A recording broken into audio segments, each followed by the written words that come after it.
열왕기상 13장 1절로 10절 말씀 보겠습니다. 한 목소리로 봉독합니다. 시작. 보라, 그때에 하나님의 사람이 여호와의 말씀으로 말미암아 유다에서부터 베델에 이르니 마침 여로보암이 제단 곁에 서서 분향하는지라.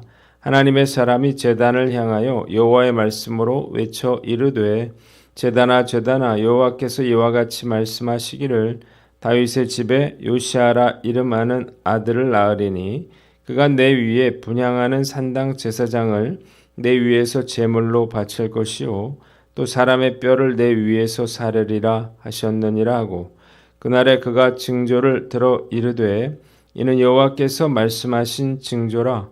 제단이 갈라지며 그 위에 있는 재가 쏟아지리라 하매, 여로보암 왕이 하나님의 사람이 베델에 있는 제단을 향하여 외쳐 말함을 들을 때에 제단에서 손을 펴며 그를 잡으라 하더라. 그를 향하여 편 손이 말라 다시 거두지 못하며 하나님의 사람이 여호와의 말씀으로 보인 징조대로 제단이 갈라지며 재가 제단에서 쏟아진지라. 왕이 하나님의 사람에게 말하여 이르되, 청하건대 너는 나를 위하여 내 하나님 여호와께 은혜를 구하여 내 손이 다시 성하게 기도하라. 하나님의 사람이 여호와께 은혜를 구하니 왕의 손이 다시 성하도록 전과 같이 되니라. 왕이 하나님의 사람에게 이르되, 나와 함께 집에 가서 쉬라. 내가 내게 예물을 주리라. 하나님의 사람이 왕께 대답하되, 왕께서 왕의 집 절반을 내게 준다 할지라도 나는 왕과 함께 들어가지도 아니하고 이곳에서는 떡도 먹지 아니하고 물도 마시지 아니하리니, 이는 곧 여호와의 말씀이 내게 명령하여 이르시기를, 떡도 먹지 말며 물도 마시지 말고 왔던 길로 되돌아가지 말라 하셨음이니이다 하고, 이에 다른 길로 가고 자기가 베델에 오던 길로 되돌아가지도 아니하니라. 아멘. 오늘은 열왕기상 13장 말씀으로 갈라진 베델 제단이라고 하는 제목으로 묵상 나눔하도록 하겠습니다. 1절로 10절인데요. 한번 따라해 봅시다. 여로보암에 대한 하나님의 사람의 심판 경고. 자, 1절로 3절은 하나님의 사람이 여로보암에게 임할 심판을 선포한 내용이 나와 있습니다. 베델과 단에 금송아지를 만들어서 백성들로 하여금 우상 숭배의 죄를 짓게 한 여로보암이 자신이 직접 베델 제단 곁에 서서 막 분향을 하려고 할 때에 남유다로부터 온 한 선지자가 나타나서 하나님의 말씀을 선포합니다. 첫째로 장차 다윗 가문에서 요시아라고 하는 왕이 태어나서 산당의 제사장들을 죽이고 그 뼈를 그 단위에서 불사르리라고 하는 것이었습니다. 이 예언은 300년 후에 그대로 성취됩니다. 둘째로 3절에 제단이 갈라져서 그 위에 있는 재가 쏟아질 것이라는 것입니다. 재는 제단 동편에 버려져야 하는데 이 재가 제단 위에 쏟아졌다라고 하는 것은 베델의 제단과 제사가 모두 부정하다라고 하는 것을 의미하는 것으로서 하나님께서 이 제단을 인정하시지 않는다라고 하는 징표였습니다. 두 번째는 4절로 10절인데요. 여로보암의 회유와 하나님의 사람의 거절에 대해서 나와 있습니다. 선지자의 경고를 듣고 화가 난 여로보암은 손을 내밀어서 그를 붙잡으려고 했어. 그리고 사람들에게 그를 붙잡으라 이렇게 소리를 쳤습니다.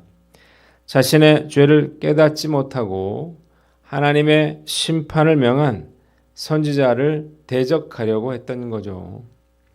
그가 선지자를 붙잡으려고 하는 순간에 그의 손이 마비되면서 선지자가 선포한 징조가 이루어졌습니다. 제단이 갈라지고 그리고 그 제단에서 그 재가 쏟아져 내린 것입니다. 자신의 손이 마비된 것에 대해 두려움을 느낀 여로보암은 그제서야 선지자에게 자신의 손이 회복되도록 하나님께 은총을 빌어달라 이렇게 사정을 합니다. 선지자가 기도했더니 그의 손이 즉시 회복이 되었습니다. 그러자 여로보암은 태도를 바꾸었어요. 이번에는 이 선지자에게 자신의 집으로 가서 쉬자고 말해요. 그에게 예물을 주겠다는 것입니다. 그러자 선지자는 여로보암의 제안을 단호하게 거절해요. 왕의 집 절반을 준다 할지라도 나는 왕의 집에 들어가지 않겠다는 건데, 그는 하나님의 명령대로 이곳에서는 떡도 물도 먹고 마시지 않을 것이라 이렇게 말한 뒤에 다른 길로 돌아가게 됩니다.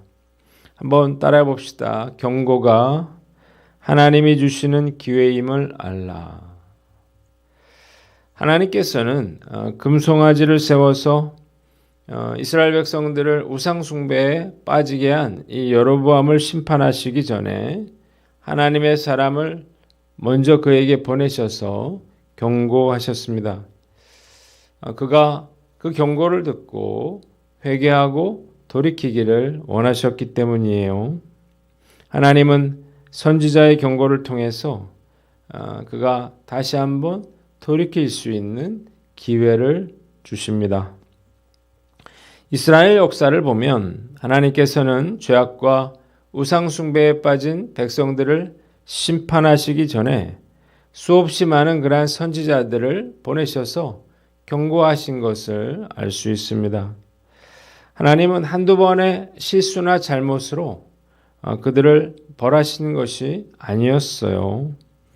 계속해서 경고하셨음에도 끝까지 불순종하여서 자비하신 하나님이 도저히 심판하실 수밖에 없는 그러한 상황이 됐을 때 심판하시는 것입니다.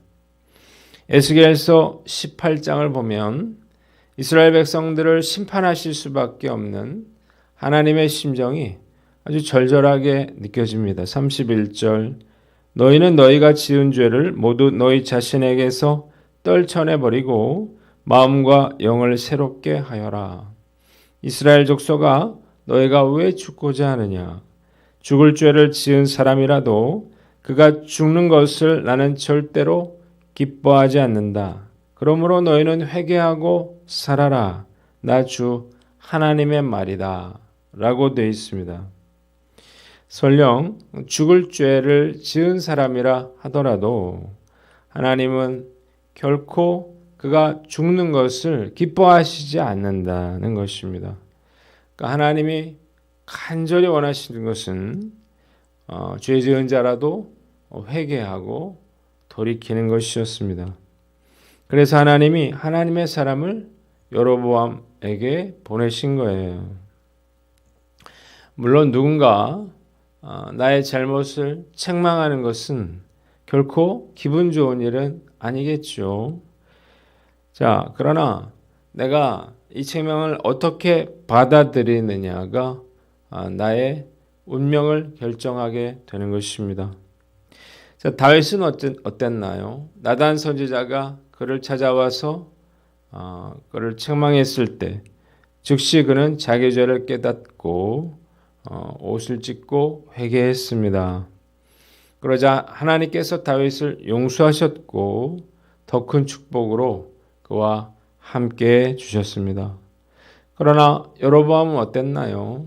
하나님의 경고의 말씀을 전하는 선지자를 붙잡으려고 했습니다. 자, 말씀 앞에서 나는 어떤가 우리가 생각해 봅니다. 듣기 싫더라도 우리가 하나님의 경고를 무시해서는 안 됩니다. 싫어해서는 안 됩니다. 하나님께서 심판 전에 주시는 마지막 기회일 수 있기 때문이에요. 경고하신다고 하는 것은 아직 돌이킬 수 있는 기회가 남아있다라고 하는 것을 의미하는 것입니다. 오늘 이 사실을 알고 하나님 경고하실 때 회개의 기회를 놓치지 않는 저와 여러분들 되시기를 주님의 이름으로 축원합니다. 두 번째는 하나님의 경고를 분별하라는 것입니다. 한번 따라해 봅시다. 하나님의 경고를 분별하라. 하나님은 우리가 불순종하거나 하나님의 뜻대로 살지 않을 때 경고하십니다. 빨간불이 켜지는 건데요. 때문에 하나님이 경고하실 때 우리가 그 경고를 잘 분별하는 것이 너무나 중요하다는 것입니다. 안타깝게도 여로보암은 하나님이 보내신 선지자의 경고를 듣고도 분별하지 못했습니다. 그래서 하나님의 경고를 전하는 이 선지자를 붙잡으려고 하는 거예요. 자, 그렇다면 하나님은 우리를 어떻게 경고하시는가? 첫째로 말씀을 통해서 경고하십니다. 성경을 규칙적으로 읽고 묵상하는 사람은 하나님께서 자신에게 주시는 말씀을 분명하게 들을 수 있습니다. 우리가 말씀을 읽고 묵상할 때 하나님은 해야 할 일과 하지 말아야 할 일을 명확하게 알려주시기 때문에 그래서 말씀 앞에 서면 마치 거울에 자신을 비추듯이 그렇게 자기 자신을 들여다볼 수 있는 거죠. 자, 그래서 우리는 말씀을 통해서 하나님의 경고를 들을 수 있습니다. 두 번째는 기도를 통해서 경고하십니다. 우리가 기도하다가 성령의 세미한 음성을 들을 수 있습니다. 성령께서 내가 잘못하는 것에 대해서 알려주시는 것입니다. 그리고 또한 우리가 하나님이 원치 않은 일을 하면 마음이 답답해지고 기도가 막히죠. 그래서 우리가 규칙적으로 기도하는 시간을 갖는 것 너무나 중요한 일이에요. 세 번째는 사람을 통해서 경고하신다는 것입니다. 하나님은 하나님의 사람을 여로보암에게 보내셔서 경고하셨습니다. 요시아라고 하는 왕이 산당의 제사장들을 죽여서 뼈를 태울 것이고 제단에서 재가 쏟아져 내릴 것이라는 것이었는데 하나님께서는 이 선지자를 통해서 말씀하신 것처럼 목회자를 통해서 말씀하십니다. 또 설교 중에 말씀하시고 또 부모나 형제나 자식과 같은 가까운 사람들을 통해서도 말씀하실 수 있습니다. 말씀 묵상하면서 최근에 하나님께서 저에게 경고하기 위해서 주신 그러한 말씀이라든지 징조가 없는지 한번 생각해 봅니다. 오늘 주님께서 경고하실 때에 우리가 잘 분별할 수 있는 저와 여러분들 되시기를 주님의 이름으로 축원합니다. 마지막으로 경고하실 때에 즉시 돌이켜라는 것입니다. 한번 따라해 봅시다. 경고하실 때 즉시 돌이켜라. 여로보암 왕은 하나님의 사람의 경고를 듣고 그를 잡으려고 했어요. 그래서 손이 마비되고 또 선지자가 말한 대로 제단이 갈라지면서 그 재가 쏟아져 내리게 됩니다. 그러자 비로소 이 여로보암이 선지자에게 자신의 손이 회복되게 해달라 이렇게 사정하게 되죠. 하나님의 사람이 기도했더니 손이 회복이 됐습니다. 자, 그는 이러한 일을 겪고서도 왜 하나님이 이런 일을 행하셨는지에 대해서 진지하게 생각하지 않았어요. 그래서 이번에는 그를 회유합니다. 하나님의 사람을 함부로 할 수 없다는 사실을 알았어요. 자, 그래서 여로보암은 선지자에게 자기가 자기 집으로 가자는 거예요. 그러면 예물을 주겠다는 것입니다. 그가 이렇게 이야기한 이유가 무엇인가요? 이 선지자를 회유하여 자기 곁에 둠으로써 이 사건을 우연한 것으로 무마시키려고 했던 것입니다. 그는 경고를 듣고도 돌이키지 않았고 결국 하나님의 심판을 피할 수가 없었던 것입니다. 오늘 말씀 앞에서 하나님이 나에게 경고하시는 것은 무엇인가? 우리가 한번 생각해 봅니다. 첫째로 우리가 하나님께 순종하기를 싫어하는 마음이 있다면 우리가 회개해야겠죠. 말씀 앞에서 하나님이 원치 않으신데 내가 끝까지 붙잡고 있고 움켜쥐고 있는 것이 무엇인가 우리가 살펴봐야 합니다. 이런 마음이 있다면 즉시 회개하고 돌이키시기를 바랍니다. 불순종하면 마음의 기쁨이 사라지고요. 그리고 고통스러울 뿐이에요. 둘째로 음행의 유혹으로부터 나 자신을 지켜야 한다는 것입니다. 이 시대의 가장 큰 유혹은 음행이에요. 자, 음행의 문제가 무엇인가요? 음행은 너무나 쉽게 우리의 몸과 영혼을 더럽힐 수 있는 것입니다. 음행으로 더러워지면 하나님께서 우리 안에 임재하실 수가 없고 또 하나님이 우리를 사용하실 수도 없는 것입니다. 음행으로부터 나를 지키기 위해서는 어떻게 해야 될까요? 특히 우리가 보는 것에 주의해야 합니다. 사단은 우리의 눈을 통해서 온갖 더러운 것들을 우리 안에, 우리 영혼에 집어넣으려고 하기 때문이에요. 눈으로 보면 생각하게 되고 생각하면 행동하게 되는 것입니다. 나는 어떤가? 우리가 살펴보고 음란한 문화와 미디어로부터 나 자신을 지키시기를 바랍니다. 세 번째, 미워하는 마음이 있다면 회개하셔라는 것입니다. 누구를 미워하는 마음을 품는 것은 하나님이 기뻐하시는 일이 아니겠죠. 미움을 품고 기도하면 그 기도는 응답되지 않습니다. 하나님은 화해하고 와서 제사를 드리라 그렇게 말씀하셨으니까요. 그리고 미워하는 마음을 가지고서는 성령 충만할 수도 없는 거예요. 오늘 난 어떤가 우리가 한번 살펴보고 나 역시 죄인이기 때문에 우리가 다른 사람들을 함부로 판단해서는 안 될 것입니다. 늘 불순종하지 않으려고 노력하고 있지만 우리가 언제라도 무너질 수 있다는 사실을 알아야 합니다. 죄를 짓더라도 하나님의 경고를 무시하지 않고 즉시 회개하고 돌이키는 저와 여러분들 되시기를 주님의 이름으로 축원합니다. 기도하겠습니다.